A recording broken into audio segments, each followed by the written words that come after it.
Today I'm gonna review the Razer Nari Ultimate, and yes, this is the one with the haptic feedback, and no, I'm not gonna talk about just that for what felt like 10 minutes like another YouTuber, but I'm actually gonna try to let you know how good this one is as a whole. So let's get into the design and build quality, and starting off with that first, I have to say this. As you can see, it mostly uses plastic, actually as you can see quite bendable plastic, and it doesn't maybe feel super sturdy. And from the comments and from experience I got to see that a lot of people got some of their headsets broken that I wouldn't have expected to break that easily because they felt quite sturdy to me, and I definitely don't think this would break on me since I usually take good care of it. But I mean, plastic, even though it bends, at some point might break, but especially since it's quite flexible, it actually might not do it all that quickly. But the plastic itself feels good, everything feels executed very well, nothing is sharp. Also here, there is not really any padding, but it doesn't need that because this is a headband, as you can see, is self-adjusting. And this actually works very well, especially in conjunction with the weight, because this is maybe not super lightweight with around 430 grams, but the way the whole thing works, and I'm gonna let you know that a little bit later on when it comes to the comfort part, actually is very, very comfortable. But let's take a look at the buttons and so on.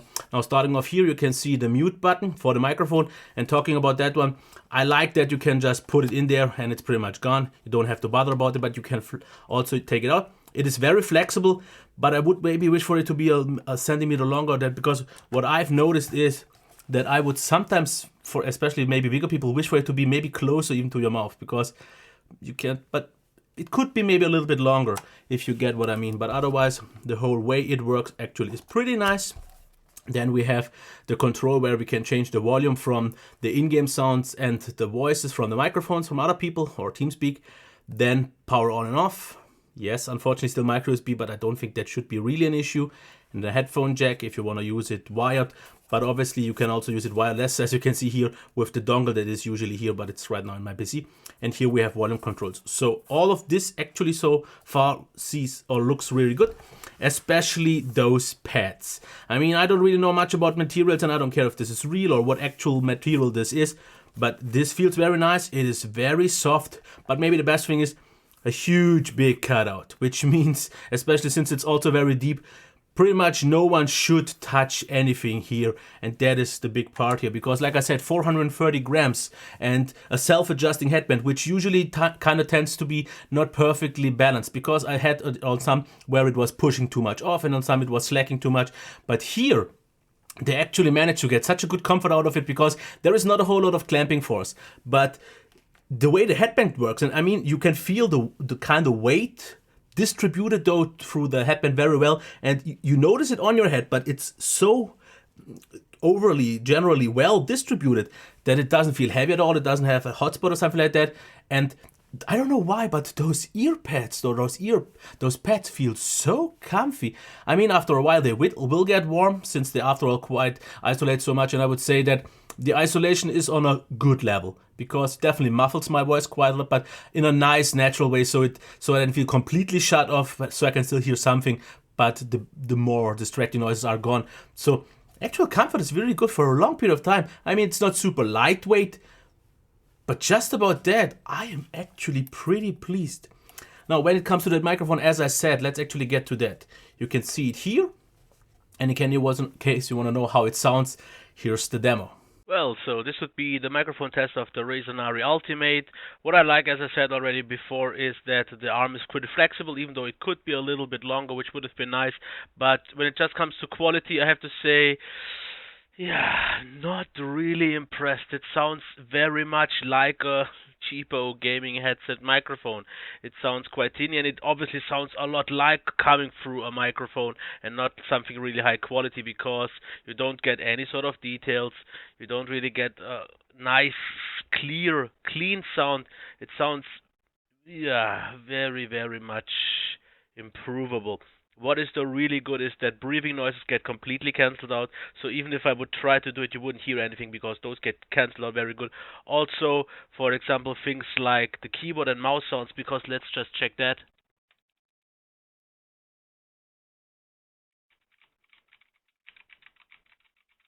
So here they did a pretty good job on, but yeah, voice quality itself, maybe not so much. Okay, so you've heard the demo, and I still have to say that I'm not really impressed by it. It's usable, But let's get to the actual functionality and check the software. Because here we can already see it, and unfortunately it looks like, no, it's still on, even because my battery is quite low. But I'll get to that also in a second. So here you can see some of the options. We have the mixer, where we can use TXA spatial audio. Did I say THA? I meant THX. And you can obviously turn that off and have just stereo, which in most situations, especially for music, I would actually recommend you to do. Then we have bass boost. We can switch also or change the voice quality, audio normalization, and the haptic feedback. That's the big thing that I'll get into in a second. Then we have the equalizer that you definitely will have to use. Microphone, you can change here the volume. You have some extra settings like normalization, reduction of the environment sounds, voice quality. You can also listen to it, and obviously we have, I mean, that's a given, we have also RGB lighting. So let's talk about maximum volume here for a second. I have to say, it is, I would say, mostly good enough. For me, who listens too loud, I would wish for some reserves. I mean, it's usually loud enough, but having like 10 or 20% extra would have been nice. But in case that you need that for some reason, you also have still the 3.5mm cable. But if you want to use it wired, I would say for most people it will be totally fine, because I know I'm too hard on that since I just listen too loud. Now, the haptic feedback, let's talk about that for a second, and I don't want to stretch this too much. It is very, very cool at first for games, especially for shooters. And if you play mostly like action-packed shooters like Doom, and if it's just about the spectacular experience, then this is amazing. This does just something that others don't. But the one thing that I would have liked to have seen is in a way, but that isn't really possible. So we could also have the haptic feedback working either left or right, because right now it's pretty much just always stereo, because it just takes the bass sound and puts that into vibration, and it can't possibly know if it's from the left or from the right. That would have been a cool gimmick, or not actually a cool gimmick, that would have been actually pretty useful, but that's just, I think, not possible with this tech, since it works on every title. And yes, it obviously also works for music, but even if you want to listen very heavy bass music, this just doesn't feel like bass. This is haptic. This is not a deep bass. This is just something different. So I cannot, even if it's kind of maybe cool at first, really recommend it for music. But for games, I have to say, now if you are a competitive gamer, I also wouldn't use it, because it doesn't really help you to locate things any better. This is just for pure fun. And this headset in general, I don't think is made for a competitive gamer, because it doesn't give you an advantage with that feature. And without that feature, let's actually already talk about that. This headset is nothing special, because if you would take away the wireless functionality, and if you would take especially away the haptic features, this is a very comfortable headset, but with a pretty decent sound, because I think you can get a sound like this from headsets that cost like 50-60 bucks already, because it does nothing particularly well. Especially if you want to, for example, I always hear people, can I hear footsteps and so on? You can hear them, but you don't really have a proper feeling, because the imaging isn't really particularly well done. You can kind of get okay from here, but there are some where you kind of get a 3D map in your head molded through your ears and know where exactly the enemies are. This is just something that you don't get here. You definitely hear footsteps. I mean, it would be weird if it wouldn't be a thing. Even though I have to say, the way it is tuned or set up out of the box by default, highs were just way too low. The mids were also way too low, and we had way too much bass in order to actually be able to distinguish those footsteps from action sounds. So the good thing is it actually reacts very well to equalizing, because you definitely should push up the mids and also the highs to get a little bit out of clarity in it. And for some reason that actually also kind of unmuddied the bass, because that one out of the box wasn't precise. It's definitely more of a boomy bass, but it's also not a super tight or high resolution punchy bass. It is a nice boomy, warm, lush bass. But especially if you would also, if we get to music in a second, want to listen to bass heavy stuff, this is not really a great bass. It's a lot of bass if you get what I mean. So competitive gaming, not so much. Fun gaming, yes, because there, if you don't need kinda to know where exactly something is, you get that well enough. And I'm not gonna say it's bad imaging or the soundstage. Everything is okay, but just not what I would expect from a $200 headset. And that quickly brings me to the music. If you want to listen to music to then, you can. You definitely should use the equalizer then, but just don't expect too much. After I've actually played with the equalizer a little bit, I was okay with it. Out of the box, it was pretty much unbearable, because it was so drowned out and everything was kind of muddy. There was no precision in it. Once you get that right, it is actually better. But that doesn't really change the fact that this is a very kind of one-trick pony. It's great for fun due to the haptic feedback, but all of the rest that a gaming headset at this price point should do great, it does do just decent. I mean, if you get quickly to the pros and cons. Pros, definitely comfort. Wireless, a lot of features. The software is flexible. The microphone is flexible and well adjustable, even though it doesn't maybe sound that well.